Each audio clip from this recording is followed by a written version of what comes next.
Next question है, question number 8 है, two positive ions each carrying a charge q separated by distance d, f is the force of repulsion between the ions, the number of electrons missing from each ion will be. तो number of electrons find करने हैं, आप याद रखो इसमें क्या find करना है, नंबर ऑफ इलेक्ट्रॉन्स।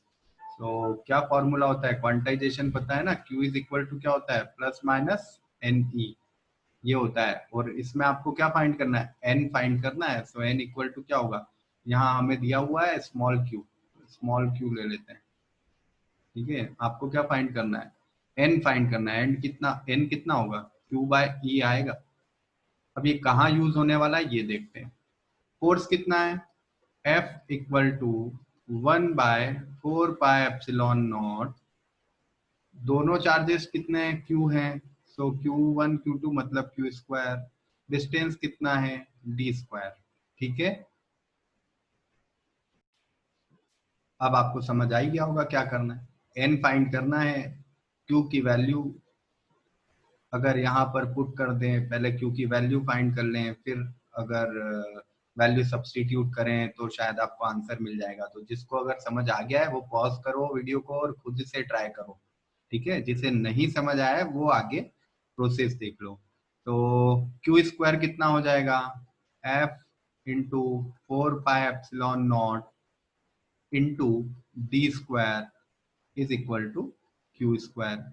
और अगर इसको क्यू स्क्वायर को मैं क्यू लिख दूं तो यहाँ पर आ जाएगा हमारा अंडर रूट, ठीक है। और इसके बाद क्यू की वैल्यू, तो क्यू की वैल्यू कितनी है, क्यू की वैल्यू होती है N इंटू ई। तो F into 4πε0 D square equal to N into E. बस अब E से इसको डिवाइड कर दीजिए, N आ गया। F 4πε0 D square. और देखो ये जो E आप उधर से लेके आओगे, इसे अगर रूट के अंदर रखना चाहते हो तो फिर E स्क्वायर लगा दो, तो E स्क्वायर, ठीक है, इज इक्वल टू N। अब आपका आंसर चेक कर लीजिए कौन सा आंसर है, ऑप्शन चेक करिए। ऑप्शन आ रहा है 4πε0 FD square upon E square, C वाला ऑप्शन अपना करेक्ट, ठीक है ना। हर क्वेश्चन को करने का जो तरीका है उसमें मैं बार बार आपको बताता हूँ, पहले स्क्रीन को पॉज कीजिए, खुद से ट्राई कीजिए, उसके बाद में सॉल्यूशन देखिए, ठीक है ना। हम सिलेक्टेड क्वेश्चंस करते हैं, मतलब हम 30 या 35 क्वेश्चन ईच चैप्टर कर रहे हैं। तो लास्ट 30 ईयर्स में या 25 ईयर्स में जो कॉम्पिटिटिव एग्जाम्स में आए हैं क्वेश्चन, वो पैटर्न हम लोग कर रहे हैं। तो आप अगर खुद से इसको ट्राई करते हो तो उससे आपको ज्यादा बेनिफिट होगा, बजाय कि पूरा सॉल्यूशन देखें और फिर उसके बाद करें। पहले खुद से ट्राई करो फिर सॉल्यूशन देखो। नेक्स्ट क्वेश्चन देखते हैं। नेक्स्ट क्वेश्चन क्या है, two metallic sphere of radius 1 centimeter and 2 centimeter are given charges 10 to the power minus 2 and 5 into 10 to the power minus 2 respectively. If they are connected by conducting wire, final charge on the smaller sphere, मतलब 10 to the power minus 2 1 centimetre वाला जो sphere है उसका charge हमको देखना है। तो पहले हम देखें कि इनका दोनों का कनेक्ट करने पे इनका पोटेंशियल कितना बनेगा। अगर मान लो ये दो स्फीयर है तो इनको इस तरीके से कनेक्ट किया गया है, ऐसे वायर से इनको कनेक्ट किया हुआ है। और जैसे ही वायर से कनेक्ट करते हैं तो चार्ज का डिस्ट्रीब्यूशन होना शुरू हो जाता है।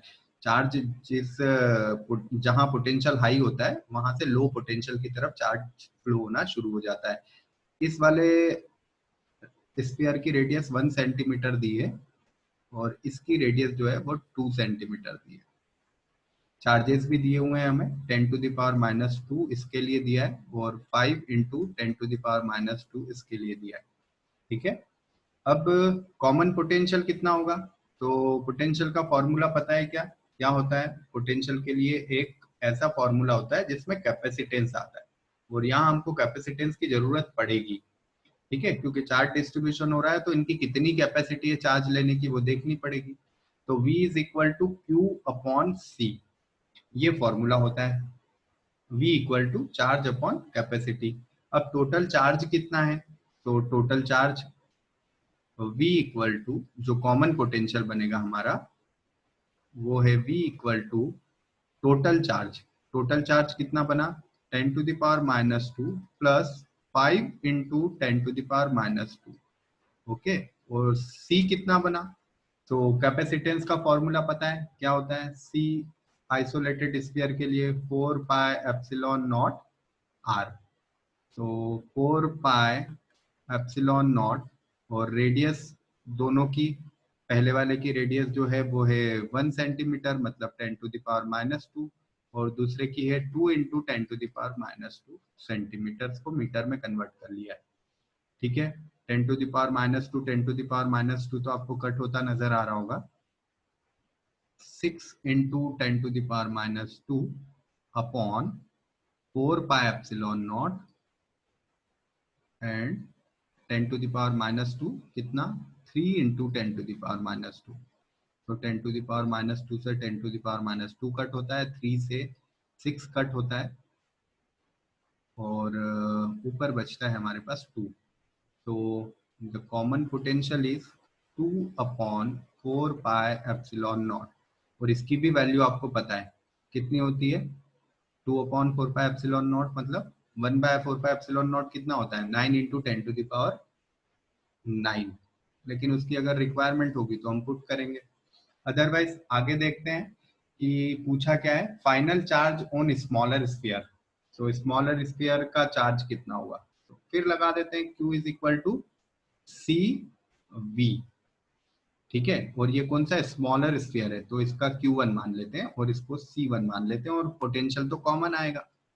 सो C1 कितना हुआ, 4πε0 r, r कितना 10⁻⁻2 इंटू V कितना हुआ, V है 2 अपॉन 4πε0।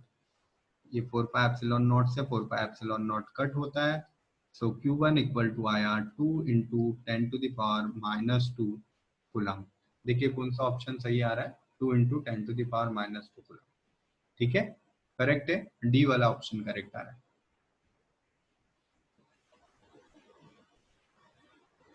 वैसे क्वेश्चन हमको पोटेंशियल वाले जब हम क्वेश्चन करने हैं हमको, तब हमें करना था, बट ठीक है अभी यहाँ पर आ गया तो इस कॉन्सेप्ट से हमने इक्वल पोटेंशियल कॉमन पोटेंशियल के कॉन्सेप्ट से इसको कर लिया है।